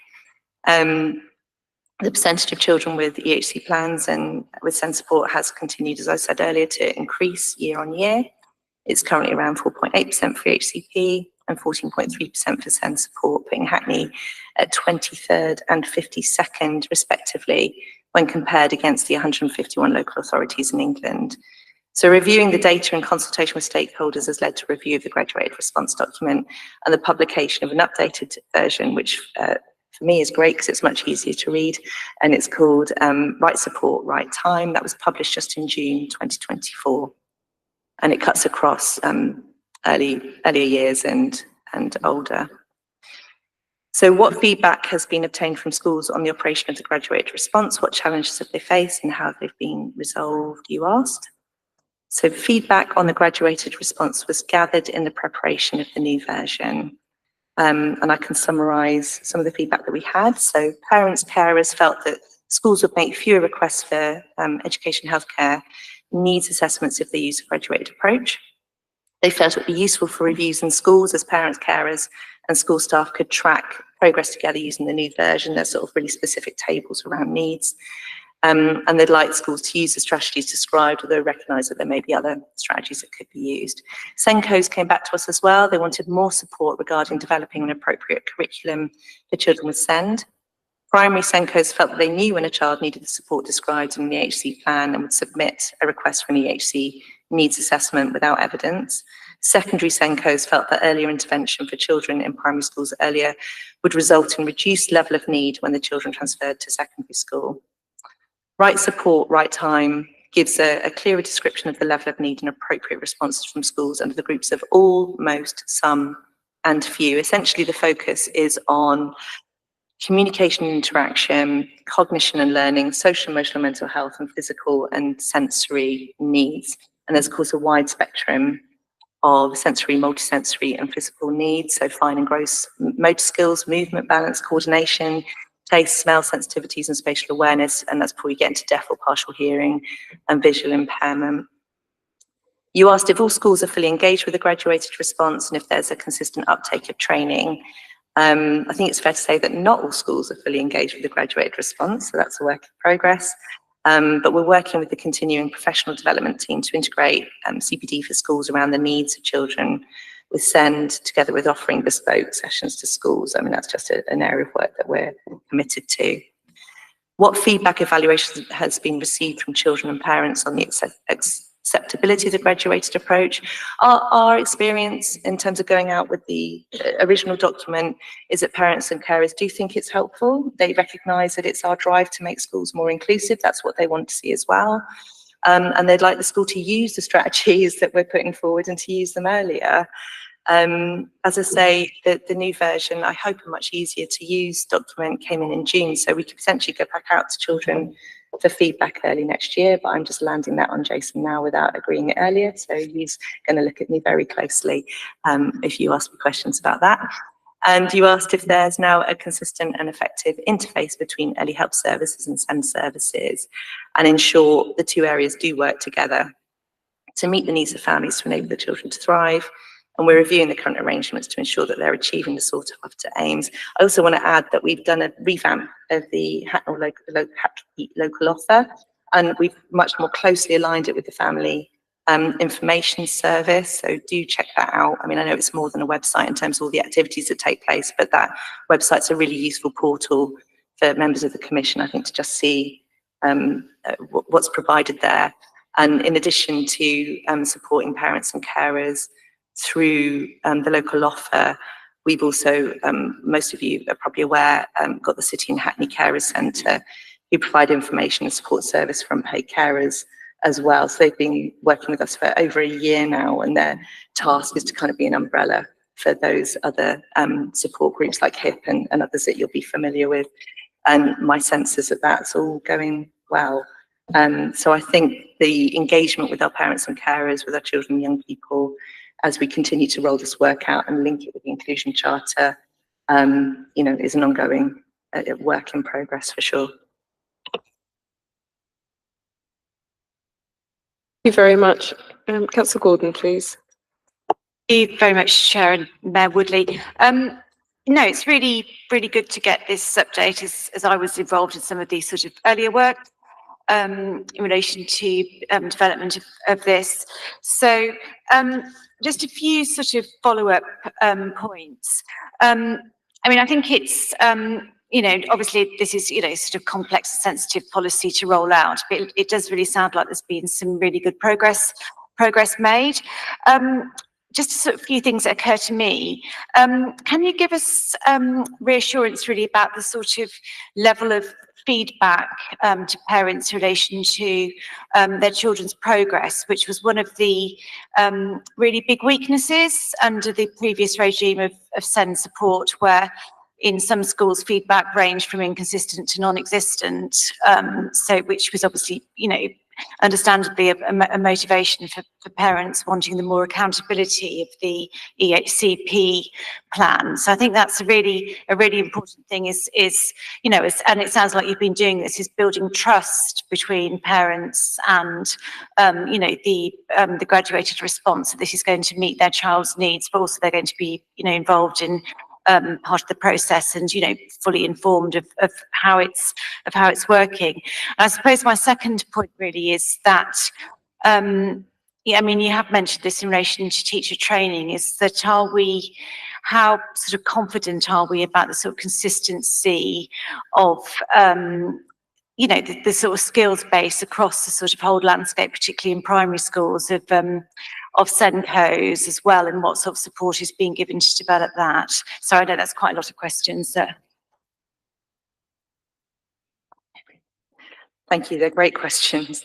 I thank you for the question about trust, but like there is no way I can describe the SEND system as anything other than continuing to be an adversarial system. It's a deeply adversarial system. It's a deeply underfunded system, and parents get angry, and rightly so. All I would say is that we recognise that, and we try not to be defensive about it, and to improve the offer. In terms of reassurance and feedback of parents, we did a quality assurance piece in terms of the HCP annual reviews, and tried to ensure that they were all being reviewed annually. I think some parents would say that in the past that they haven't been. In some cases, the schools might argue actually that was because the HCP was still reflective of the child and their needs, and it didn't need to be technically updated year on year. But I think that was another moment of breaking down in trust, because the parent knows their child and they could see perhaps discrepancies. So that quality assurance piece was really important. We should review annually. You'll get me off on one if you want to talk about Senko training and confidence, because it's just like a really well attended, really well supported offer here. I was at Labour conference speaking on a SEND panel with my new sort of hat of shadow executive for children and young people wanting to use the mayoral platform to raise a case for SEND, and sitting with Helen Hayes, who's the newly elected chair of the Select Committee, and Olivia Blake, who's the chair of the APPG for SEND. And Olivia Blake actually came and spoke at one of our Senko conference sessions a year ago, I think it was, or maybe the year before. So we bring in speakers from all over. We bring in people who are really close to policy, who are really invested in change, who are really quite driven, Helen, absolutely driven to make a difference in this area. And we bring in experts in the field and practitioners. So you'll hear from the re-engagement unit, you'll hear from individual Senkos, you'll hear from people who have established a way of working that has been rolled out across many schools. And I always come away from those sessions feeling so heartened and inspired that people really care, but also really concerned, because the Senko goes back and they're one person. And unless you have it from the head teacher, the senior teacher, through the teaching assistants, the entire school, understanding the good work that we can do, it may fall short. So, that's the mission, to take the brilliant work that's happening in those spaces and embed it in those schools and the graduated responses, right place, right time, whatever it is. I'm starting a dating agency, that we get that right. Did you want to come in? Yes, no, just to add to that, I was going to say exactly the same thing. I think it's a much stronger document, the second one, and it's fairly kind of user-friendly, and I would agree. I think Senkos embrace it, but it's really got to be permeated throughout the school. So one of the things I think we can do better as a service is I've asked my SEN team to work with the school improvement team. So our school improvement partners, are they all aware of it? Are they aware of what it says? And how can we use kind of them as advocates for this type of work? Minded that last year when I ran the school improvement team, I think I presented this to head teachers. A high percentage of schools are working on what they call adaptive teaching, high quality adaptive work. So it makes sense to kind of get teams working together. And I think if we do that more effectively, we might be able to get more schools to use it, because it's quite well put together. Thank you so much for that. We've got a question from Councillor Ross and a question from Councillor Sizer. That might have to be the end of the questions for this, I'm afraid. Thanks, Chair. So the secondary school landscape has changed with schools entering into multi-academy trusts. So what do we understand about how academies are engaging with the local SEND offer from Hackney Education? And is this consistent with maintained schools? And then Councillor Sizer, please. Mine is a comment as well as a bit of a question. I want to really pay tribute to the fantastic work that the SEND family coaches are doing as part of Hackney's offer for SEND families. It's an incredible piece of work that's happening, and just want to say a big well done to everyone for commissioning it and for the amazing work that's happening. How is this being embedded? Is there plans to further roll out the SEND family coaches? So on academies, I didn't list the actual sort of sites and settings by name, but for example, Bridge Academy is one of the academies that's now taken on additional resource provision.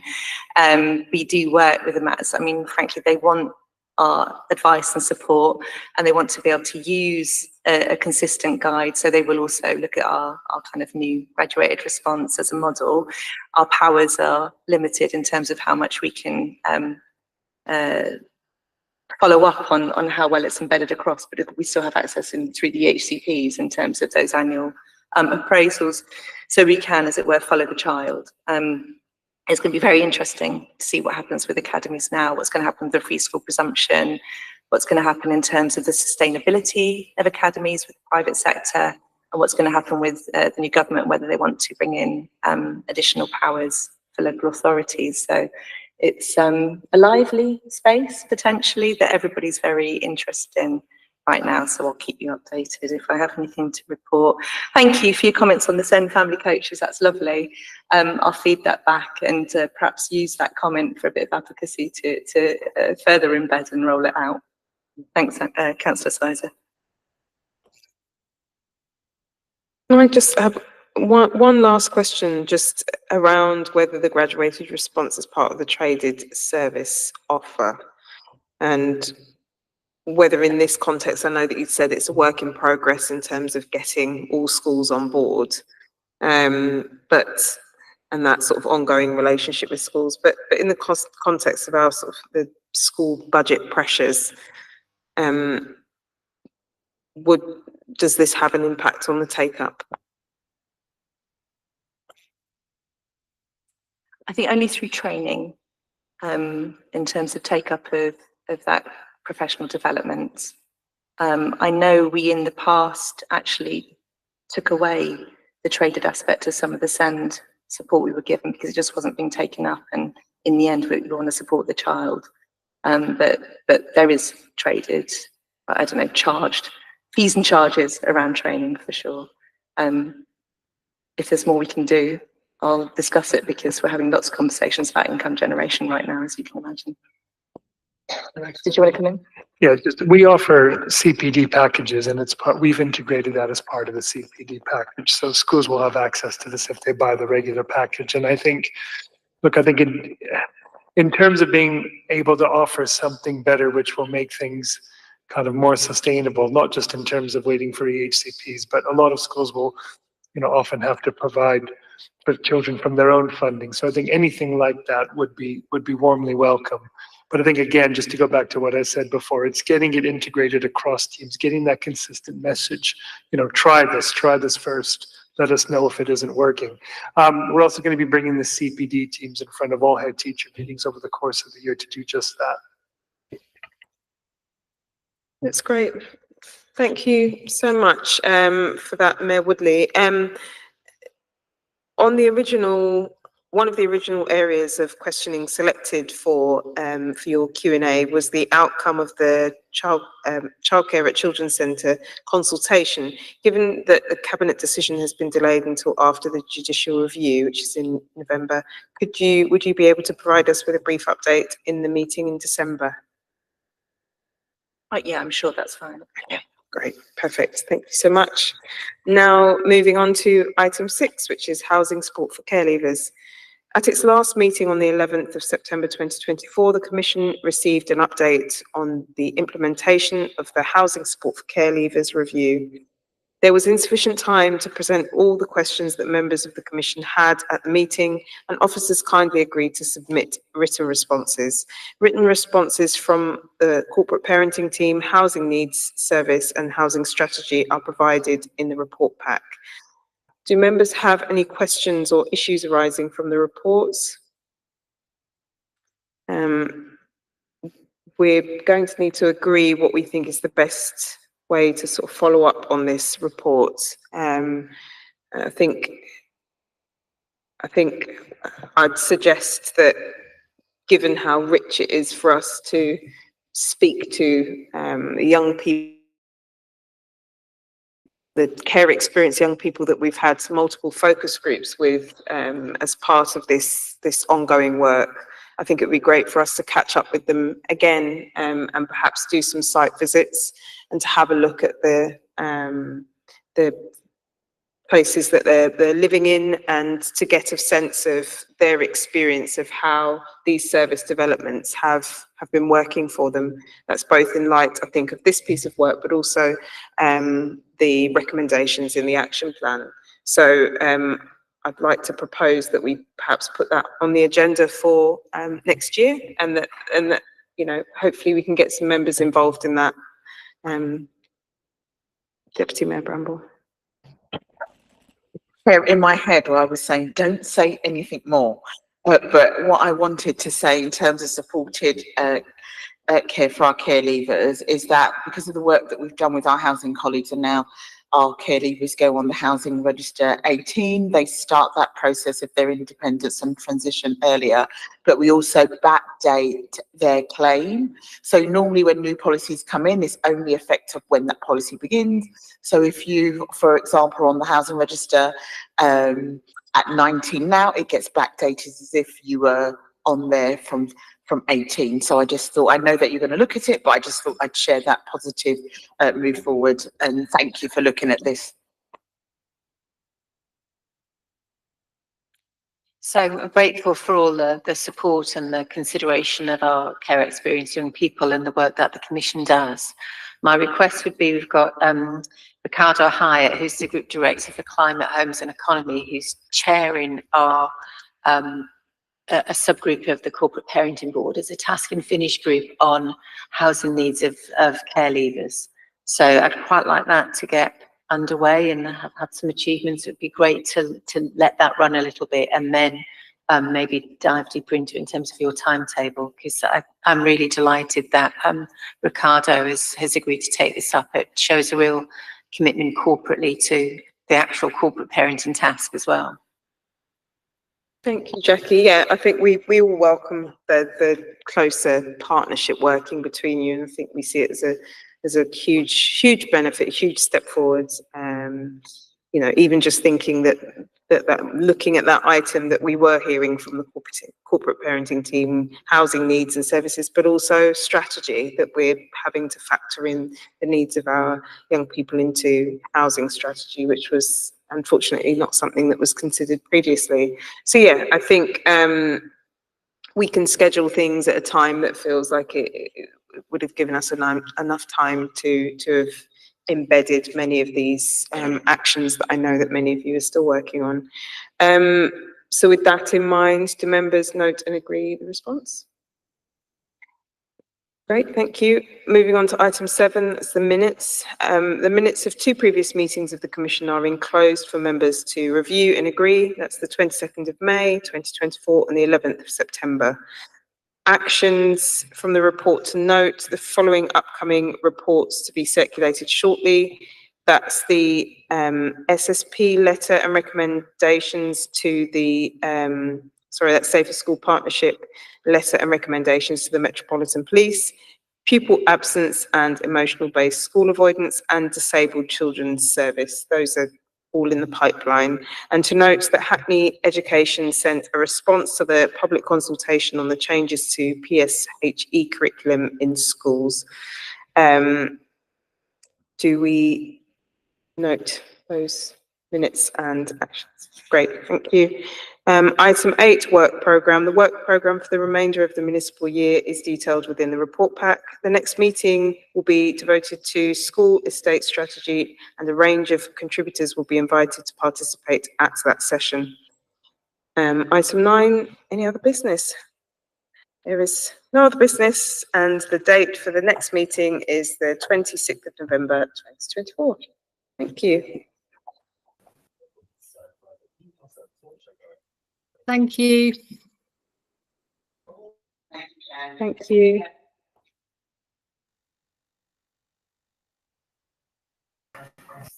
Thanks, Mark. So